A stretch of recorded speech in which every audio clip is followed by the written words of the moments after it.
خواتین کے لیے میں درخواست کرتا ہوں میرے غیر مسلمان بھائیوں اور بہنوں سے، کیا یہ سنہرا موقع ہے؟ آپ اسلام کے متعلق کوئی بھی سوال پوچھ سکتے ہیں. آپ چاہے تو میرے لیکچر پہ تنقید کر سکتے ہیں، مجھے کوئی اعتراض نہیں. آپ کو اگر قرآن مجید میں کوئی غلطی لگتی ہے تو قرآن مجید کے بارے میں سوال پوچھ سکتے ہیں. آپ کو لگتا ہے اسلام کی کوئی تعلیم ہے جو آپ کو لگتا ہے کہ صحیح نہیں ہے، آپ کا یہ موقع ہے. آپ اسلام کے بارے میں کوئی بھی سوال پوچھ سکتے ہیں، عیسائیت کے بارے میں، ہندوازم کے بارے میں، یہودیت کے بارے میں. میں طالب علم ہوں اسلام اور دیگر مذاہب کا، میں اسٹوڈنٹ ہوں اسلام اور کمپیریٹو ریلیجن کا. یہ آپ کا سنہرا موقع ہے. عام طور پہ مذہبی تقریر کے بعد سوال جواب کا کھلا سیشن نہیں ہوتا. یہ موقع ہے کہ میں غیر مسلمان بھائیوں اور بہنوں سے درخواست کرتا ہوں کہ آپ کوئی بھی سوال کر سکتے ہیں، ٹاپک کے اندر ٹاپک کے باہر بھی، مجھے کوئی اعتراض نہیں. آپ چاہے تو قرآن مجید کو اٹیک کر سکتے ہیں، اسلام کو اٹیک کر سکتے ہیں. میں نوجوان ہوں لیکن میں لے سکتا ہوں. آپ کوئی بھی سوال کر سکتے ہیں، یہ آپ کا موقع ہے. آپ کو ایسے موقع بار بار نہیں آئیں گے. میری درخواست ہے، مجھے آرگنائزرز نے کہا کہ الحمدللہ کئی غیر مسلمان اس فنکشن میں آنے والے. آپ بنا جھجک کوئی بھی سوال پوچھ سکتے، چاہے تنقیدی بھی ہو تو بھی چلیں گا، مجھے کوئی اعتراض نہیں. آپ کوئی بھی سوال پوچھ سکتے. میں غیر مسلمان بھائیوں اور بہنوں سے درخواست کرتا ہوں کہ آپ مائک کی طرف آئیے اور آپ کوئی بھی سوال پوچھ سکتے ہیں. سب سے پہلے ہم چلتے ہیں مائک نمبر 1 پر. وہاں اگر کوئی غیر مسلم بھائی ہے اور ان کے ذہن میں کوئی سوال ہے تو وہ سوال کر سکتے ہیں. مائک نمبر 1 سے. آداب. آداب. السلام علیکم.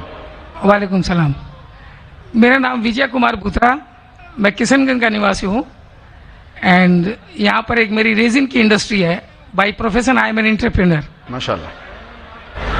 ایسا ہے، آپ کے وشے میں نے آپ کی تقریریں کافی ٹی وی پر بھی دیکھی ہے، پیس ٹی وی پر کلکتے میں، اور ہم نے ایسا پایا کہ آپ اسلام کے علاوہ ہندو شاستروں میں بھی آپ کی بہت بڑی آستھا اور بہت بڑی روچی رکھتے ہیں.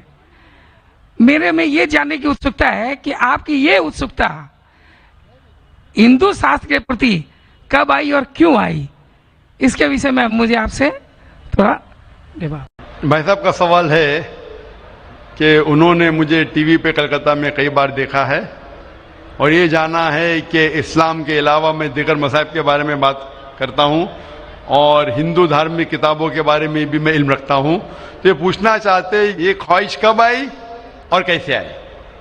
میں جب میرا میڈیکل کالج میں تھا تو میں متاثر ہوا ایک شخص جن کا نام تھا شیخ احمد دیدار. وہ ساؤتھ افریقہ کے تھے اور وہ اسلام اور عیسائی مذہب پہ مہارت رکھتے تھے. جب ان کی تقریر سنا تو میں ان سے متاثر ہوا اور میں نے قرآن اور بائبل کا الحمدللہ علم حاصل کیا. تو سب سے پہلے میں نے علم حاصل کیا بائبل کے بارے میں، اسلام اور عیسائیت کے بارے میں. اور جب میں ان سے ملا انہوں نے کہا کہ اسلام اور عیسائیت پہ کئی لوگ تقریر کر چکے اور کئی کتابیں لکھ چکے، لیکن ہندو مذہب اور اسلام کے بارے میں وہ چند کتابیں ہیں. انہوں نے درخواست کی کہ بیٹا عیسائیت کے علاوہ دیگر مذاہب کے بارے میں مطالعہ کیجئے اور ان کو بھی پیغام پہنچائیے. اور جب قرآن مجید کی میں نے آیت پڑھی، قرآن مجید میں اللہ تعالیٰ ایشور کہتے ہیں سورہ ال عمران میں سورہ نمبر 3 آیت نمبر 64 میں تعالوا الی کلمۃ سواء بین بینکم، آؤ ہم اس بات کی طرف جو آپ اور ہم میں یکساں ہے. سب سے پہلی بات کیا ہے؟ اللہ نعبد الا اللہ، کہ ہم صرف ایک ایشور کی عبادت کریں. ولا نشرک بہ شیئا، کہ ہم آپس میں کسی کو شریک نہ کریں. ولا یتخذ بعضنا بعضا اربابا من دون اللہ، کہ ہم آپس میں کسی کو رب نہ کہے. فإن تولوا، اگر وہ نہ مانے، فقولوا اشہدوا بأننا مسلمون، آپ شہادت دو کہ اب مسلم ہیں. تو جب میں نے قرآن مجید کی آیت پڑھی جس میں لکھا ہے کہ جب بھی آپ غیروں سے بات کرتے ہیں تو اس بات کی طرف آؤ جو ان میں اور ہم میں یکساں ہے. اور مذہبی کتاب میں یکسانیت بھی ہے، ڈفرینسز بھی ہے. تو میں کہتا ہوں کہ کم از کم یکسانیت کے اوپر تو ہم عمل کریں. جو ڈفرینسز ہے وہ کل ڈسکس کریں گے. ڈفرینسز تو ہے، میں یہ نہیں کہتا ہوں ڈفرینسز نہیں ہے، لیکن جو یکسانیت ہے جو آپ کی کتاب دھارمک کتاب اور ہماری کتاب میں یکساں ہے تو کم از کم اس کے اوپر تو عمل کرے. تو یہ سوچ لے کے شیخ دیدہ سے متاثر ہو کے اور قرآن مجید کی آیت سورہ نمبر 3 آیت نمبر 64 جب میں میڈیکل کالج میں تھا میں نے شروع کیا یہ میرا مشن.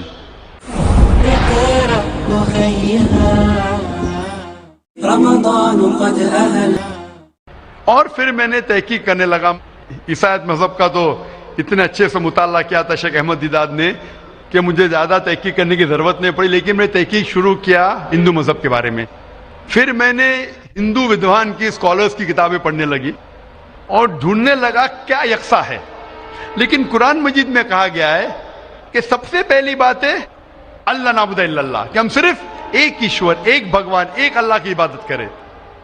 تو جب قرآن مجید میں لکھا ہے کہ یکسانیت میں سب سے اہم ہے کہ ایک خدا, تو میں ڈھونڈنے لگا کہ ہندو مذہب کی کتاب میں خدا کے بارے میں کیا لکھا ہے.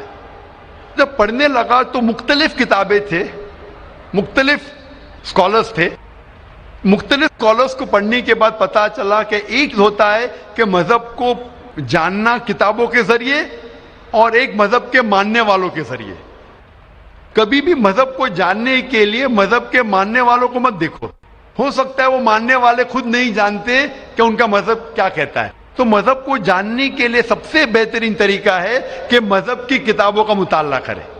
تو میں نے ہندو مذہب کی کتابوں کا مطالعہ کرنا شروع کیا, وید کا, اپنشد کا, بھگوت گیتا کا, رامائن کا, مہابھارت کا. جب مطالعہ کرنے لگا تو عام طور پہ جب ہم پوچھتے ہیں ہندو سے, سب سے پہلی بات کہ میں ایک ایشور میں مانے. عام ہندو سے پوچھتے ہیں کہ کتنے بھگوان میں آپ مانتے ہیں, تو کچھ ہندو کہیں گے 3, کچھ کہیں گے 100, کچھ کہیں گے 1000, کچھ کہیں گے 33 کروڑ. لیکن اگر آپ ایک ودوان ہندو سے پوچھیں گے جو اپنے ہندو مذہب کا مطالعہ کر چکا ہے, مذہبی کتابوں کا مطالعہ کر چکا ہے, وید پڑھ چکا ہے, تو وہ کہیں گا کہ ہندوؤں کو صرف ایک خدا میں ماننا چاہیے. لیکن عام ہندو مانتا ہے فلسفی جسے کہتے ہیں پینتھیزم. عام ہندو کہتا ہے کہ سب کچھ خدا ہے, پیڑ خدا ہے, چاند خدا ہے, سورج خدا ہے, انسان خدا ہے, سانپ خدا ہے. ہم مسلمان کہتے ہیں سب کچھ خدا کا ہے, پیڑ خدا کا ہے, چاند خدا کا ہے, سورج خدا کا ہے, انسان خدا کا ہے, سانپ خدا کا ہے. تو یہ اہم فرق ہے عام ہندو اور عام مسلمان میں. عام ہندو کہتا ہے سب کچھ خدا ہے, ہم مسلمان کہتے ہیں سب کچھ خدا کا ہے. تو یہ فرق ہے صرف کا. اگر یہ کا کے فرق کو مٹا لے تو ہم ہندو اور مسلمان ایک ہو جائیں گے. کیسا کرنا چاہیے؟ تعالوا الی کلمۃ سواء بین بینکم, آؤ اس بات کی طرف جو آپ اور ہم میں یکساں ہے. تو جب میں ہندو مذہب کی کتابوں کا مطالعہ کرنے لگا تو ایک اہم کتاب کا نام ہے اپنشد. اپنشد میں لکھا ہے, چھندوں کے Upanishad, chapter number 6, section number 2, shloka number 1 میں ایکم ایودتیم, خدا ایک ہے دوسرا نہیں ہے. جب ہم پڑھیں گے سوتا ستارا اپنشد چیپٹر نمبر 6 شلوکا نمبر 9 میں ناچس سے کسج جنیتا نہ چدیپا, یہ سنسکرت کوٹیشن ہے جس کے معنی ہے اس خدا, اس ایشور کا کوئی رب نہیں, اس ایشور کے کوئی والدین نہیں, اس کے اوپر کوئی نہیں ہے, اس کی والدہ نہیں, اس کے والد نہیں ہے. لکھا ہے سوتا ستارا اپنشد میں چیپٹر نمبر 4 شلوکا نمبر 19 میں نہ تست پرتیما استی, اس ایشور کی کوئی پرتیما نہیں. پرتیما سنسکرت میں ہوتا ہے عکس, photograph, painting, picture, idol, statue, sculpture. ناتست پرتیما استی, اس ایشور کی کوئی پرتیما نہیں, کوئی عکس نہیں, کوئی پکچر نہیں, کوئی فوٹوگراف نہیں, کوئی پینٹنگ نہیں, کوئی آئیڈل نہیں, کوئی اسکلپچر نہیں, کوئی اسٹیچو نہیں. اور یہ آپ آگے پڑھیں گے یہ وہی چیز لکھا ہوا ہے یجوروید میں. وید ہندو مذہب کی سب سے اونچی کتاب ہے. یجوروید میں لکھا ہے چیپٹر نمبر 32 شلوکا نمبر 3 میں نہ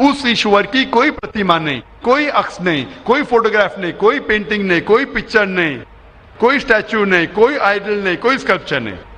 تو جب ہم ہندو مذہب کی کتابوں کا مطالعہ کرتے پتا چلتا ہے ہندو مذہبی کتاب میں بھی لکھا ہے خدا ایک ہے, اس خدا کا کوئی عکس نہیں. اور برہم سوتر جو ہندوازم کا ہے